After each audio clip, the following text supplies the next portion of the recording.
Welcome back to the Make Time for Success podcast. This is episode number 263, our final episode for the year 2025. In this episode, we're going to meet Wenda Benavidez together.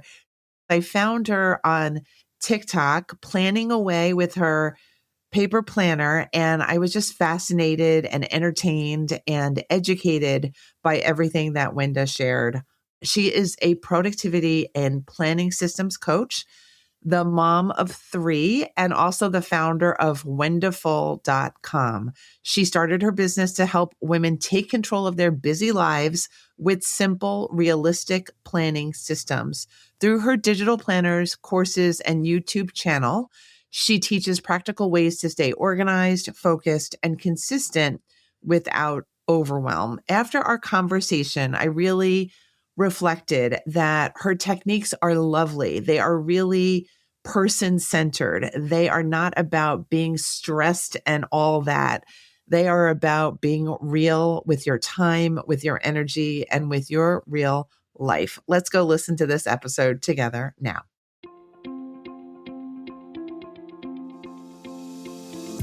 Hi, I'm Dr. Christine Lee, and I'm a psychologist and a procrastination coach.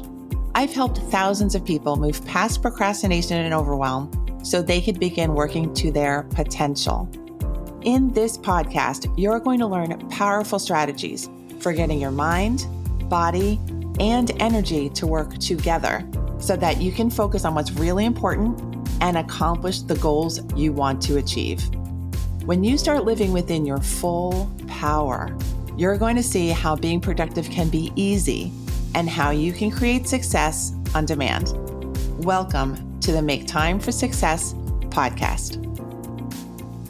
Hi, my friends. We are back for another episode of Make Time for Success, and this happens to be our last episode of the year, and I am so grateful to welcome my new friend and colleague, Wenda, to the show. I met her, in quotes, on TikTok, and I was really drawn to her videos. Each one has some action going on. She's a major planner and planning expert. And I just invited her to come on to the podcast. She has very kindly agreed to the invitation, and I'm so excited to welcome Wenda to the show. Wenda, thank you for being here with me today. Yeah, thank you so much for having me. This is exciting. I'm glad to be here. Thank you so much for taking the time and for accepting the invitation. Please let us know what got you into the planning space. Okay, so now I help women, use their planners, like their paper planners, in a way that works for their real life. So I got into planning originally as a stay-at-home mom. When I suddenly had no schedule telling me what to do, I had my two toddlers, my two little boys at home, and that's when I realized that I wanted to make my days feel more, have more of a purpose. So I started planning, sharing my stickers online, and then blogging about it. But that's when I realized I started getting a lot of messages from people that were struggling with the same thing. Like they needed routine, they needed a schedule, they started paper planning as well, but they just couldn't stay consistent with using their planners all year long. Okay. And have you always been someone who has relied on planners? Actually, no, I have never really used a planner before this. I only started when I didn't really have, a set schedule. I didn't have like work or school. So it really only started when I became a mom. Okay. And when you were at work, how did you tend to go about your tasks and obligations? Was everything organized? Are you a naturally organized person? What is your style typically? So I'm kind of all over the place usually, but I kind of learned over doing this for many, many years. So I never really gravitated towards paper planners or to-do lists or anything like that. I was more just like, I would just have my Apple Calendar or Google Calendar, and that was about it. And then most of the time I just relied on my memory, which, wasn't really a great idea. but I managed to get by. But now that I've been learning, how to use paper planners, it's just made my life so much easier. And I Okay. eat way less. Okay. This is terrific because I think we're hitting on the thing that I wanted to interview you about, which is kind of why paper planners. What is the magic, if there is any, in doing pen and paper? So I love paper planning. So I kind of did digital planning for a little while, but I went back to paper planning because I feel like with paper planning, you're just more focused. You don't have any of the digital distractions. So with paper planning, I get to be more mindful and I get to kind of reflect on things a lot more. Okay. And how did that help you with the little ones? So when I started planning, I would have my schedule set out. I would be like, oh, in the mornings, I wanted to do like a learning session, and then I wanted them to have outdoor play. And then in the afternoons, we would like run errands together. So I kind of just made a schedule and a routine for them. And that's when I started like making printables for my blog with like routines, because everything I made for myself, I would just share it on my blog. So I have like these routines for like morning, afternoon, and night, and the kids would just follow it. So I think it helped the kids as well as it helped me. It sounds beautiful. I'm thinking about the life of an early childhood mom and how it can really feel like you don't have even a minute to spare, and that in that minute you just want to rest. And so the Yeah. fact that you were blogging and sharing resources out is Yeah. really impressive. What have you learned from being online as a planning expert and hearing the distress or the anxiety or the upset of people who really are not so in control of their time? So I think a lot of people would, they would message me that they just weren't consistent. They can't follow through. They can't stick to their plans that they wrote. And I think mainly it's just because we usually set up our planners in a way that it's for this perfect person who's like always high energy, always motivated. And most of the time, real life is not like that. So I think, the reason why setting up your planner in a way that's more realistic will help you stick with it more.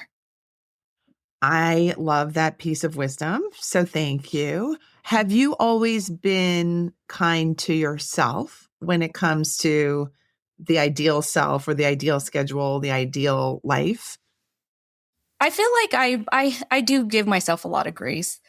And then, I also have like a very supporting husband who's always just like, don't worry, you don't have to, just take a break today. So I think that having that support system helps too. But I feel like I always do kind of give myself grace and, say like, oh, today, you're tired. So let's just do the bare minimum as long as you keep moving forward. Okay, beautiful. I'm really glad to hear that. And I would recommend that everyone follow Wenda's habits of showing yourself grace and having supportive partners. It's also really lovely. Mhm. Okay, could you share with us some strategies for planning with flexibility in mind? So you want to get some things done, they're pretty important to you, but you may have a lot of other obligations or kids or other things that are asking for your time as well. How do you do this with a paper planner, and how do you keep an open mind about all of this? Okay, so I really think, when you first start planning, a lot of people when they start paper planning, they want to do everything. They want to have like 6 journals, or they want to have like they want to start tracking their meals, they want to start tracking their exercise, they want to start tracking their finances, like everything all at once. But I think but I think the main thing is to just focus on your schedule. Like, what time you wake up, all of the anchor items, like, what time you eat breakfast, what time you eat lunch, and use those as your anchors of the day and like your appointments, and then kind of work around that. And for me, my biggest thing is always leaving a lot of like white space in my schedule. I don't like to overpack things. Like, I always talk about setting only like 2 or 3 goals per day and just like the main things that I want to get done. So I don't want to overpack my schedule. I just want to make sure that if those three things get done, then my day is a success. Terrific. So the reason why we both chuckled a couple minutes ago was because I was pointing to myself when Wenda mentioned those people who want to track their habits and track their exercise and track their water intake. I'm that kind of person. I feel like I'm someone who should have 3 or 4 journals. I happen to only have one, which I love. I do love my paper planner. But what would you say to the woman like me who really has this kind of running desire to have everything sorted? And what do you do with that energy and that desire? I think, it's great to have that, but I don't think it should be part of your like everyday planning process. So I think if you have like a notebook, you can put all that in there. But when it comes to planning every day, for people who want to be consistent with planning, you really need to just stick with like the monthly, weekly, and daily scheduling. So, and setting up systems for that. Like we can have goals like, I want to work out more, I want to grow my business, stuff like that. But I feel like the system is what your real days are going to look like. So, I want you start setting up a system instead of, relying on just the goals and the schedule. So the system is more important than all the details of what you're tracking. It's that you want the overall feeling to be in line with your energy and the time that you have. Yeah. So like setting up systems, what I mean by that is like removing the decision making, removing the pressure of having to restart all the time. So I feel like people quit because they feel like they're starting over every time they get a planner and they like fall off and they start a new planner. But I feel like a system gives you something to fall back into. So, every morning, if you set up your system right in the beginning of the year, you're not going to wake up every morning thinking like, what should I do today? How do I catch up with everything? And I feel like if you have a system set up for you, it already answers that. I am feeling very calm just listening to this. I love this. You mentioned daily, weekly, and monthly plans. Could you talk a little bit more about that? Yeah. So most planners have like, the yearly, the monthly, the weekly, and some have like the daily planning set up. So, once you have your system set in place, I feel like planning just gets so much easier. So, like for yearly, I usually just keep my goals really simple. Just, I pick 1 to 2 things per year. And that's kind of like my vision that I kind of guide towards. It's like my filter. So if anything doesn't belong in that filter, I kind of try to ignore it or try to save it for later. For monthly planning, I like to set, a goal that's related to the main goal, but it's also where I just put my main appointments and like, things that would typically go on your Google Calendar. But I feel like weekly and daily planning is where the consistency happens. That's where the system is. So like weekly planning, it's more like what's going on in your day-to-day life, how much energy you're having that week, what you can actually accomplish. So I actually have energy menus in my planner. So like stuff that I can do for high energy, medium energy, and low energy. So for example, if my goal was to, get more subscribers on YouTube, a high energy task would obviously be recording a YouTube video. But if I'm not feeling, like high energy that week, then maybe I can just do a low energy task like outlining a video. Beautiful. So again, this kindness to yourself, Mm-hmm. right? The Yeah, whole purpose of having a system is succeeding. It's not burning yourself out. We do not want to head in that direction. Absolutely. yeah.